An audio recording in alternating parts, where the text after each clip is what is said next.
بسم اللہ الرحمن الرحیم نحمدہ ونصلی علی رسولہ الکریم اما بعد۔ مسلم شریف کی ایک حدیث ہے، نبی پاک صلی اللہ علیہ وسلم نے ارشاد فرمایا، تم میں سے کوئی مسجد میں جا کر علم کیوں حاصل نہیں کرتا؟ کیا فرمایا؟ تم میں سے کوئی مسجد میں جا کر علم حاصل کیوں نہیں کرتا؟ اس کا مطلب یہ ہے کہ مسجد جو وہ صرف عبادت کے لیے نہیں، قرآن کی تلاوت کے لیے نہیں، بلکہ یہ علم حاصل کرنے کی جگہ ہے، اور آپ صلی اللہ علیہ وسلم نے اس کی ترغیب دی ہے۔ علم کس طرح حاصل ہوگا؟ اس کا ایک ذریعہ تو جمعے کا خطبہ ہے، دوسرا یہ درس کی مجالس ہیں۔ یہ تو امام صاحب یا جو مدرس یا جو خطیب ہے وہ اپنی طرف سے ایک مجلس منعقد کرتا ہے، لیکن جو آپ صلی اللہ علیہ وسلم کا منشا ہے وہ اس میں اس الفاظ کے اندر ظاہر ہے کہ یہ بندہ جا کر علم حاصل کیوں نہیں کرتا۔ ایک ہوتا ہے کہ امام صاحب یا خطیب صاحب یا جو وہ کوئی بھی مدرس ہے وہ علم تقسیم کرتا ہے، ایک یہ ہے کہ اس بندے کی ذمہ داری ہے کہ وہ جا کر مسجد میں جا کر علم حاصل کرے۔ اب امام صاحب کو تو نہیں پتا کہ اس کو کون سی بات معلوم نہیں ہے جی، اس کا فرض یہ ہے کہ مسجد میں جائے اور جا کر اپنا مسئلہ جو امام ہے، جو خطیب ہے، جو مدرس ہے اس کے سامنے رکھے، اس سے حاصل کرے، لا علمی میں نہ رہے۔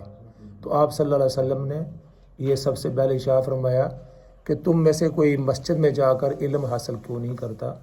تو یہ ترغیب دلائی گئی ہے کہ مسجد میں جائیں اور جا کر علم حاصل کریں۔ اس کے بعد آپ نے فرمایا کہ یا وہ قرآن کی 2 آیتیں ہی کیوں نہیں پڑھتا؟ پہلی بات یہ شاہ فرمائی کہ علم کی، اور دوسرا فرمایا کہ کوئی شخص جا کر مسجد کے اندر قرآن کی 2 آیتیں ہی کیوں تلاوت نہیں کرتا؟ یعنی کہ بندہ مسجد میں گیا، اس وقت کوئی مسجد کے اندر علم کی مجلس نہیں ہے، یا امام صاحب یا خطیب صاحب یا جو بھی وہاں ذمہ دار وہ اویلیبل نہیں ہے، تو اس شخص کا کام ہے کہ سب سے پہلے جا کر مسجد کے اندر جائے اور قرآن کی تلاوت کرے۔ اس سے پہلے آپ صلی اللہ علیہ وسلم نے یہ بھی ارشاد فرمایا کہ جو شخص مسجد میں جائے تو اس کو چاہیے کہ وہ تحیت المسجد کے 2 نوافل ادا کرے۔ عمومی طور پر دیکھا ہے کہ ہمارے حضرات جو مسجد میں آتے ہیں وہ اس کی بالکل پرواہ نہیں کرتے۔ اس کی بڑی تاکید فرمائی گئی ہے کہ جب بھی آدمی مسجد میں جائے تو سب سے پہلے تحیت المسجد کے 2 نوافل ادا کر لے۔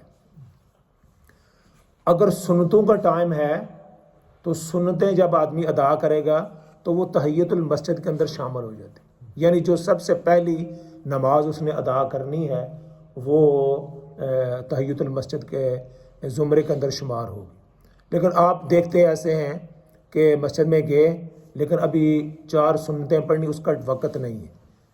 اب آدمی دیکھتا ہے کہ 1.5 منٹ ہے یا 2 منٹ رہتے ہیں یا اس سے بھی کم وقت ہے، تو اس کو چاہیے کہ وہ مسجد میں آئے تو وہ بیٹھ نہ جائے، بیٹھنے کی اجازت نہیں ہے، وہ آئے اور انہی 2 جو ابھی 1 منٹ رہتا ہے، 2 میں آدھا منٹ، اس کے اندر وہ نوافل 2 تحیت المسجد کے پڑھ لے۔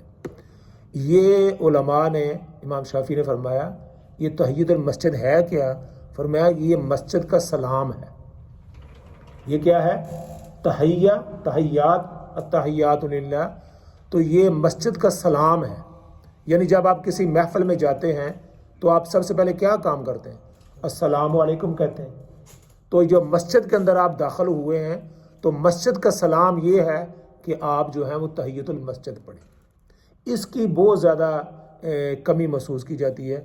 کئی بھی شخص آتے ہیں وہ یا فون پر لگ جائیں گے یا وہ آ کر بیٹھ جائیں گے یا کوئی باتیں لیکن جو اصل کام ہے، جس جس کام کے لیے وہ آدمی مسجد کے اندر آیا، سب سے پہلے دیکھیں نا آپ نے دیکھیں کہ آپ مسجد میں آئے کس لیے ہیں. جو بندے بھی آیا وہ نماز پڑھنے کے لیے آیا، سمجھو ہے نا. وہ مسجد کے آیا کیا کرنے گیا؟ میں گھر میں بتایا میں مسجد میں جا رہا ہوں نماز پڑھنے کے لیے. تو جب آدمی مسجد میں گیا ہے تو اس نے نماز تو پڑھی نہیں. ہاں جی، سب سے پہلا کام اس کو یہ کرنا ہے کہ وہ نماز ادا کرے اور مسجد کو سلام کرے. تو اس چیز کی جو ہے نا وہ کمی ہے، اس کی طرف توجہ دینی چاہیے. اگر اس کا وقت نہ ہو، آپ صلی اللہ علیہ وسلم فرمایا کہ جب تحیۃ المسجد اگر پڑھ لیے یا وقت نہیں ہے تو کم از کم قرآن کی 2 آیتیں اب آدمی پڑھ لیں. قرآن کی انسان جو ہے وہ مسجد میں گیا ہے تو اس نے قرآن کی 2 آیتیں تلاوت کر لیں.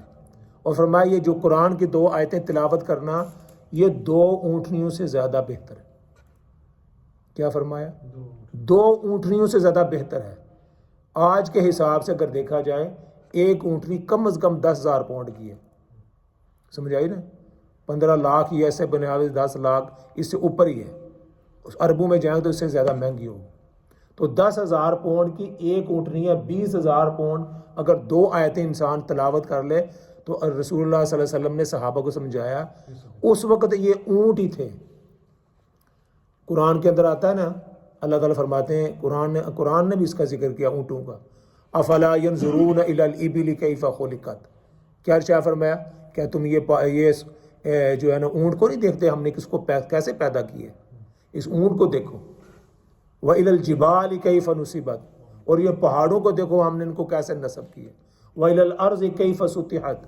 اور یہ زمین کو دیکھو ہم نے کسے اس طرح بچھا دیا. اس وقت یہی چیزیں تھیں سمجھانے کے لیے. جب قرآن اتر رہا تھا پہاڑ تھے، اونٹ تھے، زمین تھی، تو اللہ رب العزت نے اسی کی مثالیں دی. تو اللہ تعالیٰ نے اونٹ کی بھی مثالیں دی. یہ اونٹ بھی ایک بڑی عجیب جو ہے نا وہ اللہ تعالیٰ کا شاہکار ہے. کتنی بڑی اس کی جسامت ہے اور کتنا وزن اٹھاتا ہے. ہاں جی. اور ایک چھوٹا سا بندہ 100 اونٹوں کی قطار کو لے کر، میں نے خود دیکھا ہمارے گجرات میں جب ہم اپنے کوٹلا ہمارا گاؤں ہے جب ہوتے تھے، وہ دور سے لوگ آتے تھے، ایک آدمی بیٹھا تھا 100 اونٹ اس نے ایک آخر میں بیٹھا ہوتا تھا، ایک جو سب سے پہلے اونٹ لے کے جا رہے وہ سارے چلتے جاتے. تو اللہ تعالیٰ کے یہ عجیب شاہکار ہے. تو فرمایا کہ افلا ينظرون الى الابل كيف خلقت. یہ اونٹوں کی طرف نہیں دیکھتے ہم نے کس طرح ان کو پیدا کیا. یعنی اگر اللہ کی نشانیوں کو دیکھنا تو اونٹوں کو دیکھ. تو اونٹ کا ذکر فرمایا اور آگے فرمایا کہ اس کی 3 آیتیں جو ہیں وہ فرمایا 3 اونٹوں سے بہتر ہے. پھر آگے فرمایا 4 آیتیں، فرمایا 4 اونٹوں سے بہتر ہے. پہلے فرمایا 2 آیتیں 2 اونٹوں سے بہتر ہیں، 3 آیتیں 3 اونٹوں سے بہتر ہیں، اور 4 آیتیں 4 اونٹوں سے بہتر ہیں.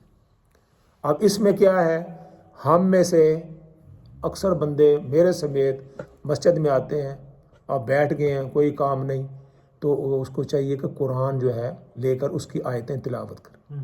یہ رسول اللہ صلی اللہ علیہ وسلم نے اس کی تعلیم فرمائی ہے، ترغیب دی. میں آپ کو ایک چھوٹا واقعہ بتاتا ہوں. میں سب سے پہلے جب عمرے کے لیے آج سے کوئی 30 سال پہلے گیا، تو آدمی جب جاتا تو پھر اس کو مسجدیں دیکھنے کا، جگہ دیکھنے کا زیادہ شوق. تو اس دن جمعے کا دن تھا، تو جمعہ مسجد دیکھنے کے لیے ایک وہاں جمعہ مسجد بھی ہے مدینہ شریف کے اندر. بلا مبالغہ پہ جب میں گیا ہوں تو پہلا بلا آدمی جب چیز دیکھتا تو ویسے ہی بڑی خوبصورت ہوتی ہے. مسجد میں جب گئے ہیں، مسجد میں ابھی صبح 10 بجے کا یا 10:30 بجے کا ٹائم تھا یا 11 بجے کا ٹائم تھا. مسجد ماشاءاللہ ساری فل تھی اور سارے بالکل فل تھے، اور سرخ لوگوں نے رومال اور سفید وہ جبے جو پہنے ہوئے تھے. وہ ایک منظر بھی بڑا عجیب تھا، اور خوشبو بھی انہوں نے عربوں نے لگائی ہوئی تھی. میں نے جب ان کو دیکھا، کوئی بندہ بلا مبالغہ ایسا نہیں تھا جو قرآن نہ پڑھ رہا. سارے بندے قرآن کے، انہوں نے سب کے ہاتھ میں قرآن تھے اور قرآن کی تلاوت کر رہے تھے. یہ چیز جو ہمارے اندر یہ شوق قرآن پڑھنے کا ہمارے اندر پیدا نہیں ہوا. لیکن عربوں کے اندر آج بھی ہے کہ وہ کہ جب بھی آتے ہیں مسجد نبوی میں آئے، مسجد حرم میں آئے، وہ تک ان کے ہر جگہ قرآن پڑھے ہوئے، یہاں پر بالکل قریب. وہ بھی اندھا آتا ہے وہ ایک دم کھول کے قرآن اور اس کی تلاوت کرنا شروع کر دو۔ ان کے پیش نظر یہ حضور صلی اللہ علیہ وسلم کی یہ ہدایات ہیں، ہم نے نہ سنی نہ اس پر عمل کیا۔ آپ سے فرمایا کہ مسجد میں کم از کم 2 آیتیں تلاوت کر لو، 2 آیت نہیں تلاوت کر سکتے؟ اور دیکھیں قرآن کو دیکھ کر پڑھنے کا زیادہ ثواب۔ اس کی وجہ کیا ہے؟ حضرت عبداللہ بن مسعود رضی اللہ تعالیٰ نے فرمایا کہ 3 چیزوں کو دیکھنا بھی عبادت ہے۔ کس کی چیز کو؟ فرمایا کہ النظر الی الوالد عبادت، اپنے والد کے چہرے کو دیکھنا یہ عبادت ہے، اور والنظر فی المصحف عبادت، قرآن حکیم کو دیکھنا یہ بھی عبادت ہے، اور تیسری چیز فرمایا النظر الی الکعبۃ عبادت، کعبہ شریف ایک ایسی عمارت ہے اس کو دیکھنا بھی عبادت ہے۔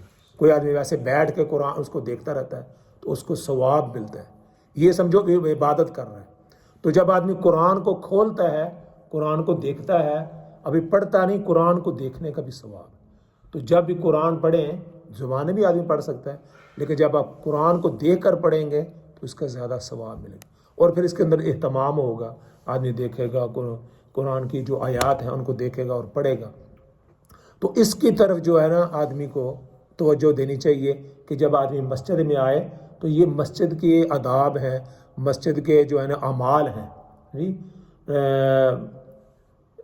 اللہ رب العزت نے انسانوں پر فضیلت عطا فرمائی ہے، انبیاء کو انبیاء پر فضیلت عطا فرمائی۔ تلک الرسل فضلنا بعضهم علی بعض، یہ رسول ہیں، فرمایا یہ رسول ہیں، ان کو ہم نے بعض پر فضیلت عطا فرمائی۔ جو مقام ابراہیم کا ہے وہ حضرت موسیٰ کا نہیں، جو موسیٰ کا ہے وہ حضرت عیسیٰ کا نہیں۔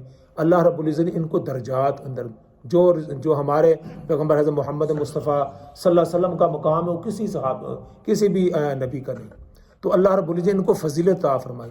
اسی طرح آپ صلی اللہ علیہ وسلم نے جو صحابہ ہیں ان کو بھی بعض پر سب فضیلت ہے۔ جو خلفائے راشدین ہیں ان کا مقام سب سے اونچا ہے، ان خلفائے راشدین میں سے یہ ابو بکر صدیق رضی اللہ تعالیٰ عنہ کا مقام باقی صحابہ سے زیادہ افضل ہے۔ اسے فرمایا فضل اللہ المجاہدین علی القاعدین، جو اللہ کی راہ کے اندر جو لوگ لڑ رہے ہیں، ہاں جی، وہ جو کھڑے ہیں وہ ان کا مقام زیادہ جو گھروں کے اندر بیٹھے ہیں۔ علی القاعدین درجہ، فضل اللہ المجاہدین علی القاعدین درجہ، جو گھروں کے اندر بیٹھے ہوئے ہیں ان کا وہ مقام نہیں جو اللہ کے راستے کے اندر جہاد کر رہے ہیں اور لڑ رہے ہیں۔ تو ہر چیز کو اللہ رب العزت نے فضیلت بعض بار فضیلت عطا فرمائی ہے۔ اسی طرح اللہ تعالیٰ نے بعض زمینوں کو، بعض مقامات پر فضیلت عطا فرمائی۔ یہ مساجد بھی ایسی جگہ ہیں، اللہ رب العزت نے پوری جو زمین ہے ان کو اس پر فضیلت عطا فرمائی۔ سب سے زیادہ فضیلت مسجد حرام کی ہے، وہاں ایک نماز پڑھنے کا 1,00,000 کا ثواب ہے۔ اس کے بعد دوسری فضیلت ہے مسجد نبوی کی، وہاں جو آدمی جاتا ہے اس کو 50,000 کا ثواب ملتا ہے۔ اس طرح فرمایا جو مسجد اقصیٰ میں نماز پڑھتا ہے، کسی نے کہا کہ 25,000 کا، کسی نے کہا 5,000 کا۔ تو یہ فضیلت عطا اللہ رب العزت نے فرمائی ہے۔ اس نے فرمایا کہ مسجد قباء کے اندر جو 2 نفل ادا کرتا ہے آدمی، اللہ رب العزت اس کو عمرے کا ثواب عطا فرماتے ہیں۔ رسالت مآب صلی اللہ علیہ وسلم کے بارے میں آتا ہے کہ آپ ہفتے میں 1 مرتبہ قباء جو ہے وہ چل کر وہاں جایا کرتے تھے اور جا کر وہاں نوافل ادا کیا کرتے تھے، تو یہ اس کی فضیلت ہے۔ تو مساجد کی بھی فضیلت ہے اور مسجد کے آداب بھی ہیں۔ مسجد آداب میں سے کیا ہے؟ سب سے پہلے آدمی جب آئے تو باہر آنے سے پہلے سب سے پہلے یہ کیا دعا کرے؟ بسم اللہ والصلاۃ والسلام علی رسول اللہ، پہلے بسم اللہ پڑھے، پھر نبی پاک صلی اللہ علیہ وسلم پر درود پڑھے، اس وقت پڑھے اللہم افتح لی ابواب رحمتک، اے اللہ میرے لیے اپنے رحمت کے دروازے کھول دے۔ ہاں جی، ایک دروازہ مسجد کا ہوتا ہے، اگر وہ جس کے پاس چابی ہے وہ جب تک نہ آئے مسجد نہیں کھلتی۔ ہاں جی، اسی طرح جو مسجد میں آدمی آیا ہے تو جو اللہ کی رحمت کے دروازے ہیں وہ بھی تب ہی کھلیں گے جب آدمی اس کے لیے تگ و دو کرے گا، دعا کرے گا۔ تو فرمایا اللہ مفتح لی ابواب، اللہ میرے لیے اپنی رحمت کے دروازے کھول دے، اور پھر کیا کرے؟ دایاں ہاتھ سب سے پہلے اندر رکھے، ہاں جی، اور فرمایا کہ نیت کرے، اعتکاف کی نیت کر کے اندر داخل ہو۔ ہاں جی، نیت اعتکاف کی نیت ہو، اعتکاف کی نیت کا مطلب یہ ہے کہ جب آدمی نیت کر لے گا، اب وہ اگر مسجد کے اندر آ کر بیٹھتا ہے اور کوئی بات چیت کرتا ہے، کھانا کھاتا ہے، پیتا ہے، تو اس کے لیے شرعاً جائز ہو جاتا ہے۔ لیکن جس نے یہ نیت نہ کی ہو، اس کے لیے وہ شرعاً اجازت نہیں ہوتی، کیونکہ مسجد یہ کوئی کافی تو نہیں ہے نا، یا کوئی ہوٹل ہے کہ یہاں آئیں، کھائیں پئیں بیٹھیں پھریں۔ وہ اعتکاف کی نیت، کیونکہ جب آدمی مسجد کے اندر اعتکاف بیٹھتا ہے اس کو کھانے کی پھر اجازت ہوتی ہے، سمجھ آئی نا؟ تو کھانا کھانے کے لیے، بیٹھنے کے لیے، بات چیت کے لیے اس شخص کو اجازت ہے۔ ہر آدمی مسجد میں آئے، آ کے وہاں جا کر بیٹھیں گے، گپے لگائیں گے، بیٹھیں گے، ہاں جی، دنیا کی، داندوں کی اور بیلوں کی اور فلاں فلاں باتیں، ہاں جی، بٹیروں کی باتیں کریں، یہ مسجدیں اس کے لیے نہیں، ہاں جی، مساجد ہیں ذکر کے لیے، تعلیم حاصل کرنے کے لیے۔ تو جب بھی مسجد کے اندر آئیں، نیت اعتکاف کی کر لیں، اعتکاف کی کر لیں گے تو پھر آپ کا بیٹھنا ثواب بھی ہوگا، اور جو دوسرے اعمال ہوں گے وہ کرنے جائز بھی ہوں گے، ہاں جی۔ اسی طرح فرمایا جب تک وہ آدمی وہاں رہے، وہ دنیاوی باتوں کے اندر مشغول نہ ہو، دینی اگر باتیں ہوں وہ اس کے اندر مشغول ہو، قرآن کی تلاوت کرے، نوافل ادا کرے۔ اسی طرح جب پھر مسجد سے نکلے پھر دعا کرے، اللہم انی اسألک من فضلک ورحمتک، ہاں جی، اللہ میں تجھ سے تیرے فضل کا، ہاں جی، سوال کرتا ہوں، رحمت کا سوال کرتا ہوں۔ اس وقت بھی دعا کی، اس وقت بھی دعا کی۔ وہاں پہلے دایاں پاؤں رکھا تھا، اب جو ہے نا وہ بایاں پاؤں پہلے باہر رکھے۔ یہ چھوٹی چھوٹی چیزیں ہیں، یہ آداب ہیں، ہاں جی، رسول اللہ صلی اللہ علیہ وسلم نے مساجد کے آداب بھی بتلائے۔ اس کے مطابق جب کریں گے تو ہمارا بیٹھنا اٹھنا وہ جو ہے نا ثواب کے اندر داخل ہوگا۔ اللہ تعالیٰ مجھے بھی اور آپ کو ایک توفیق عطا فرمائے۔ وآخر دعوانا ان الحمد للہ رب العالمین۔